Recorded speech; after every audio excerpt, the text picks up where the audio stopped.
नमस्कार, जय हिंद, वंदे मातरम। सभी का अभिनंदन और स्वागत एनडीसी निशुल्क प्लेटफॉर्म पर। मैं चाहता था कि ये सेट की क्लासेस जो हैं वो निशुल्क यूट्यूब पर लाइव स्टार्ट हो, लेकिन लाइव 2 बार ट्राई की, उसमें कुछ दिक्कतें आ रही है, इसलिए लाइव सेशन को हमने ड्रॉप कर दिया है और अब हम इसे रिकॉर्डिंग फॉर्मेट में करेंगे और उम्मीद करता हूँ आज ये क्लास आपको रात को 10 बजे तक मिल चुकी होगी। चलिए, तो हम स्टार्ट करेंगे पहले इकाई 3। आप बोलोगे सर इकाई 3 क्यों स्टार्ट करोगे? क्योंकि इकाई 3 से पहले का जो पार्ट है, साहित्य है, भाषा है, वो कबीरा बैच के माध्यम से हम कर चुके हैं। तो हम उस पार्ट को लेंगे जो पार्ट के नोट्स आपके पास नहीं है या जो पार्ट आपको कठिन लेता है, उसी पार्ट को क्रमबद्ध रूप से करेंगे। और दिसंबर नेट एग्जाम को ध्यान में रखते हुए नेट और सेट के लिए ये क्लासेस रामबाण साबित होगी। सेट को लेकर हमने जो 14 डेज की प्लानिंग दी है, जिसमें आपके एक टेस्ट सीरीज शेड्यूल दिया है, टॉपिक वाइज टेस्ट दिए हैं और उसको फर्स्ट पेपर सेकंड पेपर दोनों हैं। Complete syllabus covering, target based planning, unit wise MCQ batch, every test explanation और शॉर्ट नोट्स भी आपको देंगे। सर शॉर्ट नोट्स कैसे होंगे आप बता सकते हैं? बिल्कुल, शॉर्ट नोट्स कैसे होंगे मैं आपको बताऊंगा। ये ऐसे होंगे, देखिए सबसे पहले हम जो भारतीय काव्य शास्त्र शुरू कर रहे हैं, आज की क्लास जो रहेगी वो रहेगी सामान्य परिचय। आज हम सिर्फ बेसिक देखेंगे भी कौन से जो विद्वान हैं उनकी रचना कौन सी है, उनका समय कौन सा है, ये बेसिक क्लासेस करेंगे। भारतीय काव्य शास्त्र से अभिप्राय मुख्य रूप से संस्कृत काव्य शास्त्र से ही है। हमने जो भी ग्रहण किया है वो संस्कृत काव्य शास्त्र से ही ग्रहण किया है। संस्कृत काव्य शास्त्र के प्रथम आचार्य माने जाते हैं भरत मुनि। आप सभी जानते हैं भरत मुनि ने नाट्य शास्त्र लिखा था। नाट्य शास्त्र बहुत शानदार ग्रंथ है। उसके आधार पर रस निष्पत्ति की व्याख्या को लेकर भट्ट रोलट, भट्ट नायक, शंकुक और जो है अभिनव गुप्त, इन सब ने व्याख्या भी की है। विभावानुभाव, व्याभिचारी, संयोग, आदर्श निष्पत्ति जैसी पंक्तियां जो हैं वो यहीं से निकली है। बलदेव उपाध्याय नाम के एक विद्वान हैं जो इनकी शताब्दी मानते हैं दूसरी, क्योंकि अधिकांश विद्वान कोई कहता है पहली है, कोई कहता है दूसरी है, कोई कहता है तीसरी है, लेकिन बलदेव उपाध्याय हैं वो किस पर जोर देते हैं? दूसरी शताब्दी मानते हैं भरत मुनि की। संस्कृत साहित्य के लिए काव्य शब्द का प्रयोग किया जाता है, बिल्कुल किया जाता है संस्कृत में साहित्य के लिए। देखिए संस्कृत में साहित्य के लिए काव्य शब्द का प्रयोग भी किया जाता है, इसीलिए आप चाहे इसे साहित्य शास्त्र कह दो चाहे काव्य शास्त्र कह दो। लेकिन हम बात करते हैं काव्य। काव्य काव्य 2 प्रकार, दृश्य काव्य और श्रव्य काव्य। दृश्य काव्य में मुख्य रूप से कौन सा शामिल होगा? नाटक। और जो श्रव्य काव्य की बात करेंगे तो उसमें गद्य है और ये है आपके पद्य। गद्य है और पद्य। गद्य में कहानी है, उपन्यास है, पद्य में कविता है, गीत है ना, ये सारी चीजें जो है वो इसी में आ जाएगी। फिर हम बात करते हैं काव्य से संबंधित जो विभिन्न पक्ष हैं उनका अध्ययन करने वाले शास्त्र को हम क्या कहते हैं? काव्य शास्त्र कहते हैं। विभिन्न पक्ष कौन से होते हैं भाई? विविध पक्ष कौन से होते हैं? छंद है, अलंकार है, रस है, हेतु है, लक्षण है, प्रयोजन है, ये सारे पक्ष हैं इसके। तो विविध पक्षों का अध्ययन करने वाले शास्त्र को काव्य शास्त्र कहा जाता है। और काव्य के लक्षण, हेतु, प्रयोजन, गुण, दोष सब का विवेचन इसी काव्य शास्त्र के अंतर्गत ही आता है। तो सामान्य परिचय की क्लास है, इसको इजी वे में लेना। आधुनिक काल में सेकंड क्लास जो आएगी ना वो जबरदस्त आएगी। आधुनिक काल में काव्य के स्थान पर साहित्य शब्द प्रचलित हो गया। बिल्कुल हो गया। आधुनिक काल में काव्य की जगह क्या हो गया? साहित्य शब्द प्रचलित हो गया। ऐसे में अगर हम इस काव्य शास्त्र को क्या कहें? साहित्य शास्त्र कहें। इसीलिए अपनी जो 3 नंबर यूनिट है उसका नाम मैंने साहित्य शास्त्र दिया है। साहित्य शास्त्र भी कहा जाने लगा। मुख्य रूप से अगर हम देखें इनके शताब्दियों के बारे में देखें तो शताब्दियों के बारे में आप देखोगे कि भरत मुनि का समय क्या बताया गया? दूसरी शताब्दी बताया गया, जिनका नाट्य शास्त्र एक जो है वो प्रमुख ग्रंथ है। फिर आता है भामा, दंडी, वामन। इनका तो बहुत बढ़िया क्रम है। भामा, दंडी और वामन। तो 6, 7, 8 ये है 6, 7, 8। भादवा क्या हो जाएगा? भादवा। तो 7वीं सदी का जो है उत्तरार्ध ये दंडी का है, 6ठी सदी का है मध्यकाल, ये भामा का है। भामा ने लिखा था काव्य अलंकार, दंडी ने लिखा था काव्य आदर्श और भामा विवरण। लेकिन इससे ज्यादा आप इसको रहने दीजिए। काव्य आदर्श एक ही ग्रंथ याद रखिए, ये मोस्ट इंपोर्टेंट है। काव्य आदर्श ग्रंथ है दंडी का। दर्श दंडी का है, दर्श दंडी का है, काव्य अलंकार भामा का है।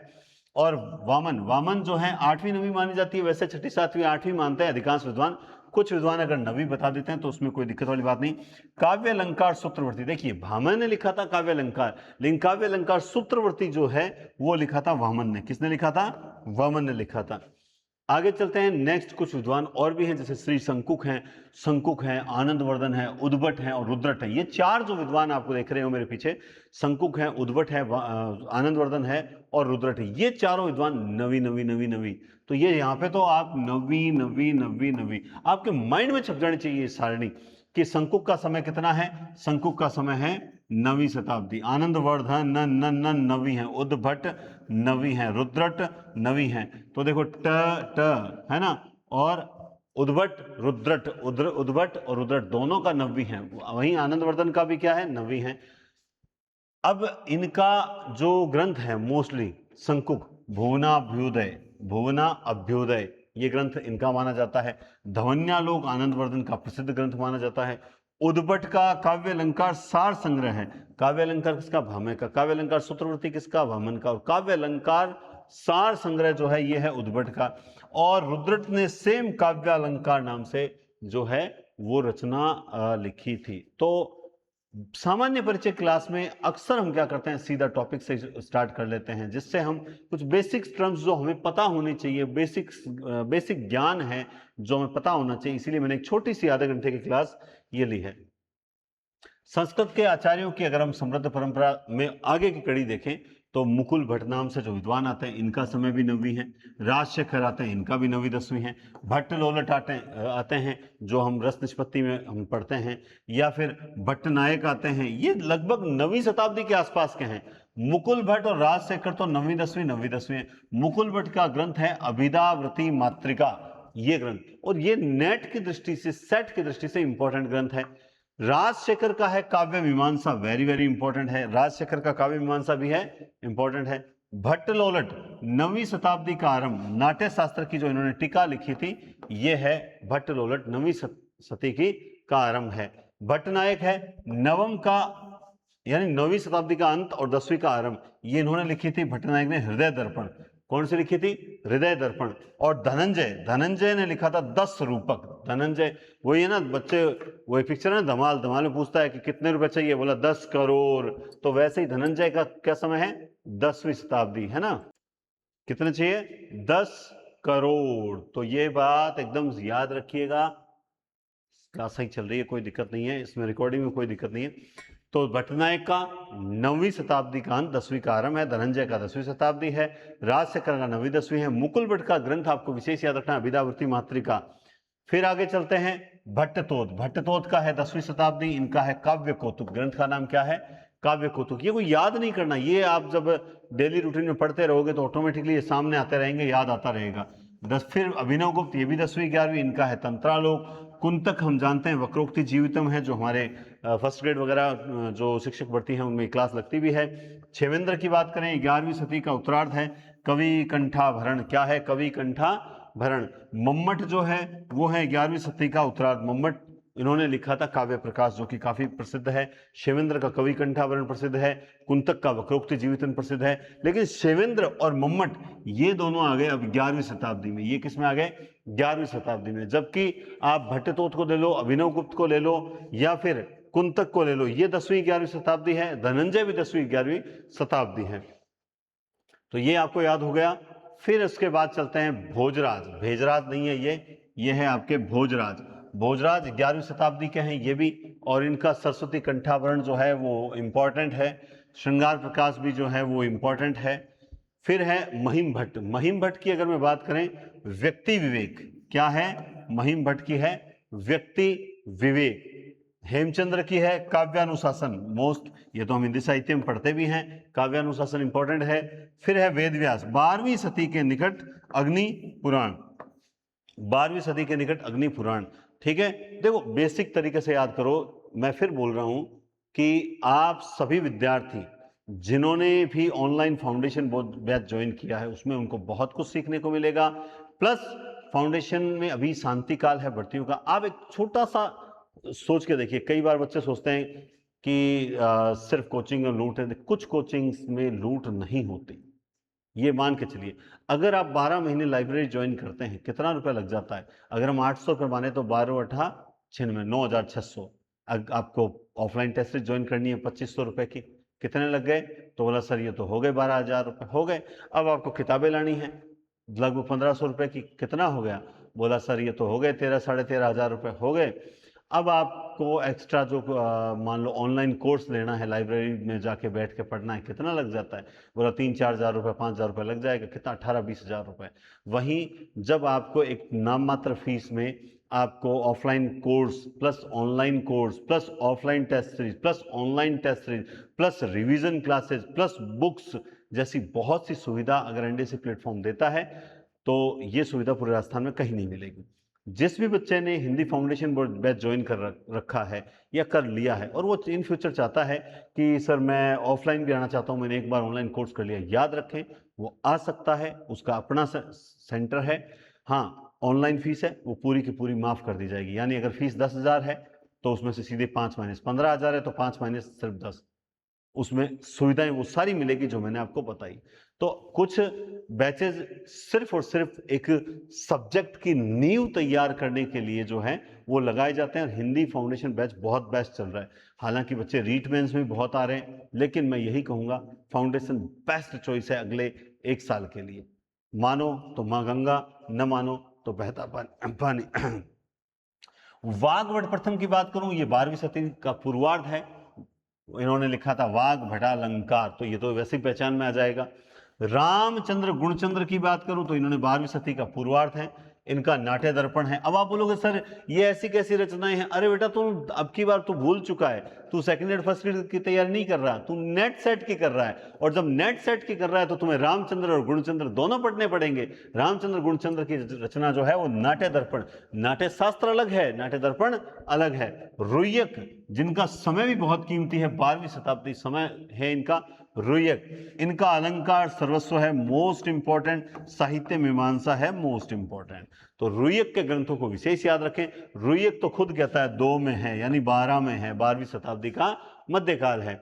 शोभाकार मित्र, कई बच्चे होंगे मेरी तरह ऐसे होंगे जो कहेंगे सर हमने तो शोभाकार मित्र का नाम ही नहीं सुना, आप तो इसकी रचना तक बता रहे हैं। अलंकार रत्नाकर एग्जाम में ऐसी रचनाएं पूछी जाती है और स्पेशली सेट पढ़ रहे हैं तो इस बार यही सोचो कि सेट हमें क्लियर करनी ही है। शोभाकार मित्र 12वीं शताब्दी, अलंकार रत्नाकर।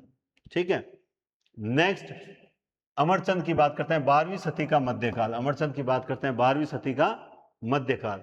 काव्य कल्पलता अमरचंद। अब अमरचंद का नाम हम फर्स्ट ईयर सेकंड में क्यों पढ़ेंगे, लेकिन जब नेट सेट की तैयारी कर रहे हैं तो हम पढ़ेंगे अमरचंद्र।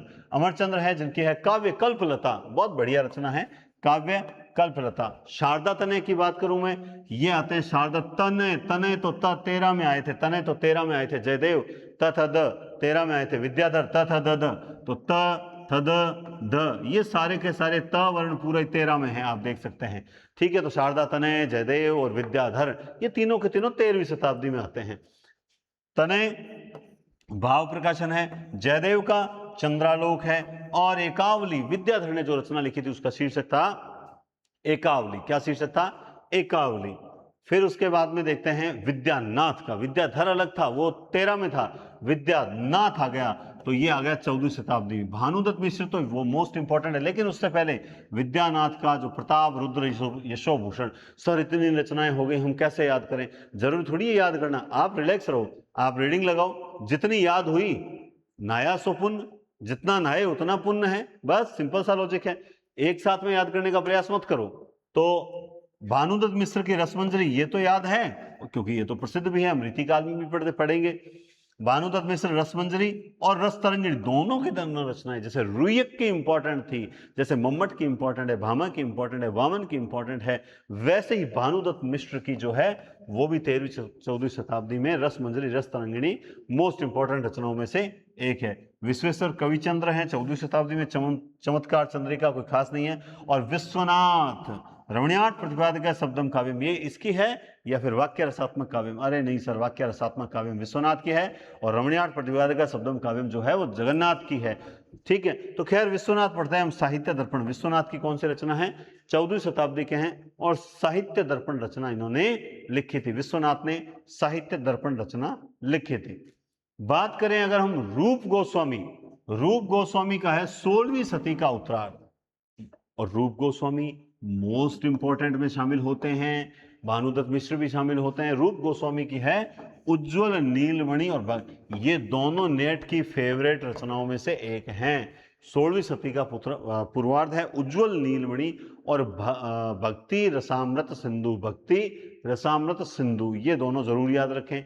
शेखव केशव मिश्र 16वीं शताब्दी, अलंकार शेखर, अप्पय दीक्षित व्रति वार्तिक, कवि कर्णपुर, अलंकार कौस्तुभ। तो अब ये तीनों नाम नए हैं, आपको एक बार में याद नहीं होते हैं, कोई दिक्कत नहीं। जब भी रीडिंग लगाओ, शेखव केशव मिश्र हैं, अलंकार शेखर लिखा तो शेखर ने तो शेखर लिखा, शेखव केशव मिश्र ने शेखर लिखा। अप्पय दीक्षित, हाँ ये थोड़े इंपॉर्टेंट है, तो ये वार्तिक है या वृत्तिका है, थोड़ा सा आप ये जरूर चेक करें, वृत्ति वार्तिक है या वृत्तिका है, कमेंट बॉक्स में जरूर बताएं। कवि कर्णपुर जो है अलंकार कौस्तुभ, हाँ वैसे रचना तो ये कीमती है मगर कवि कर्णपुर नाम से हैं, तो ये जाना पहचाना नाम नहीं लग रहा होगा आपका, लेकिन उससे कोई फर्क नहीं पड़ता।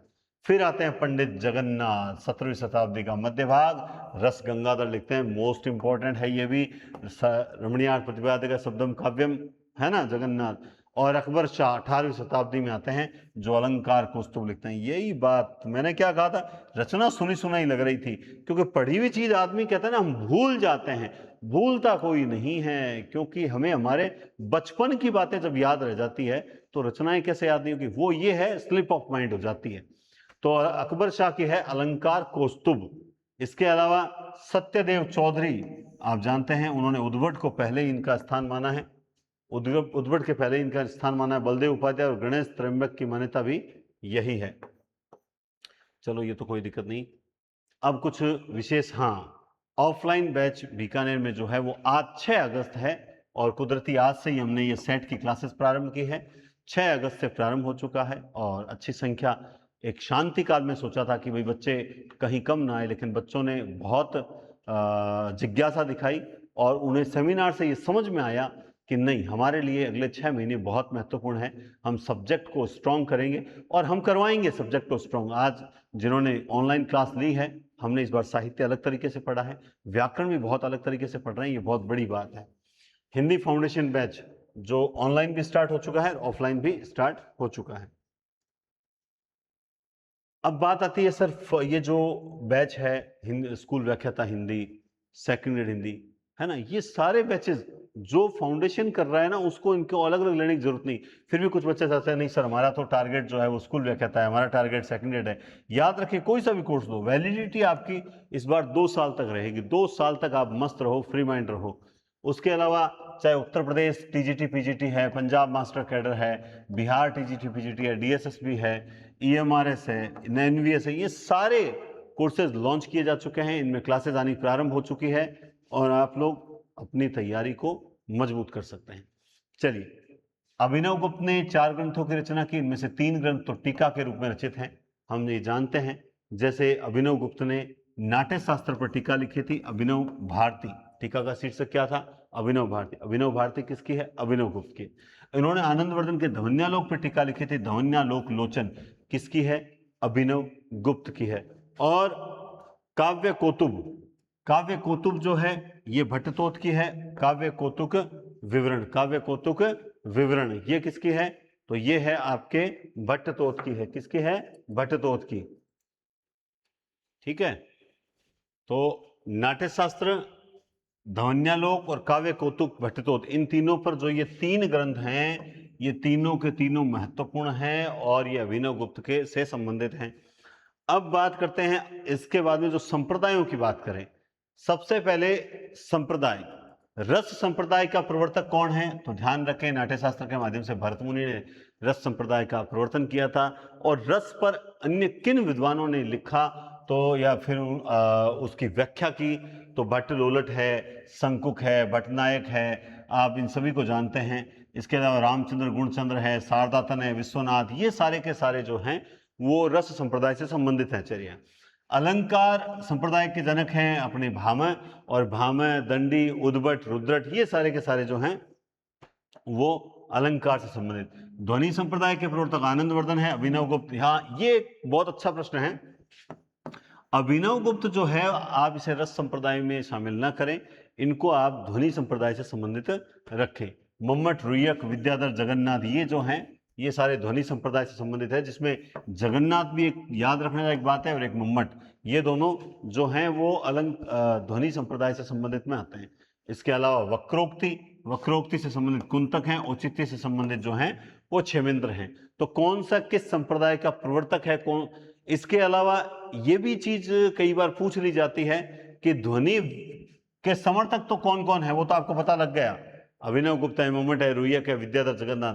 ध्वनि के विरोधी कौन कौन है, हारेंदुराज, कुंतक। तो इतना टफ नहीं, कुंतक का ध्यान रखो, भट्टनायक का ध्यान रखो, महिम भट्ट, धनंजय, ये सारे क्या है, ध्वनि विरोधी विद्वान माने जाते हैं। अब बात आती है अलंकार विरोधी। लोग अक्सर मम्मट को अलंकारों में शामिल करते हैं, लेकिन आनंदवर्धन जो कि ध्वनि के हैं, मम्मट जो कि ध्वनि के हैं, विश्वनाथ जो कि रस के हैं, जगन्नाथ जो कि ध्वनि के, ये जो ध्वनि से संबंधित और एक विश्वनाथ रस से संबंधित, ये सारे अलंकार विरोधी प्रवर्तकों में शामिल हैं। और रीति विरोधी है कुंतक। रीति विरोधियों में नाम आता है मुख्य रूप से कुंतक का। किसका आता है, कुंतक का नाम शामिल होता है। अब देखिए स्कूल व्याख्याता सेकंड ग्रेड को लेकर जो आप लोगों को बता चुके हैं वैसे हाँ जी, तो आप फाउंडेशन बैच के बारे में बता चुका हूं, खैर इसके बारे में बहुत बार बात हो चुकी है। मोस्टली आप सभी से यही है कि ये जो सेट की क्लासेस हमने लाइव लेने का सोचा था, ये लाइव नहीं हो पाई, तो ये रिकॉर्डिंग है, तो बहुत उससे कोई फ़र्क नहीं पड़ेगा। एक तो क्लास डिस्टर्ब कम होगी, और अपने लाइव जो है वो कोई MCQ या फिर जो व्याकरण की क्लासेस हैं उसमें अपन लाइव देखेंगे। आज से जो क्लास स्टार्ट हुई है, अब आपको रेगुलर क्लास मिलेगी। प्लेलिस्ट में बना दूंगा, नेट सेट की जो प्लेलिस्ट है उसमें मैं प्लेलिस्ट बना दूंगा। उस प्लेलिस्ट में आपको रोज एक क्लास मिल जाएगी। कल हम काव्य लक्षण हेतु करेंगे, लक्षण है, हेतु है, प्रयोजन है, इस क्रम में चलेंगे। जो आपके इकाई 3 लगती है, हम उस इकाई 3 को पहले कंप्लीट करेंगे, फिर इकाई 4, फिर 5, फिर 6, इस क्रम में चलेंगे। इससे क्या होगा कि जो स्टूडेंट्स मतलब एक तरह से तैयारी से जुड़े हुए नहीं हैं, उनको भी थोड़ी सी नियमितता मिलेगी, निरंतरता मिलेगी। और बाकी मैं आपको क्या कहूँ, बस फॉलो आपको करना है। आज तो एक बेसिक क्लास थी जिसमें सिर्फ आपको रचनाएं, प्रमुख जो प्रवर्तक हैं और उनकी जो शताब्दी है, समय है, बस इसके बारे में जानकारी। कल से हम टॉपिक पे उतरेंगे, ठीक है। तो इस छोटी सी क्लास को लाइक, सब्सक्राइब, शेयर जरूर करें, और ज़्यादा से ज़्यादा शेयर करें। कल हम 9 बजे आपको फिक्स क्लास मिल जाएगी रात को, ठीक है। बहुत बहुत धन्यवाद, टेक केयर, शुभ रात्रि।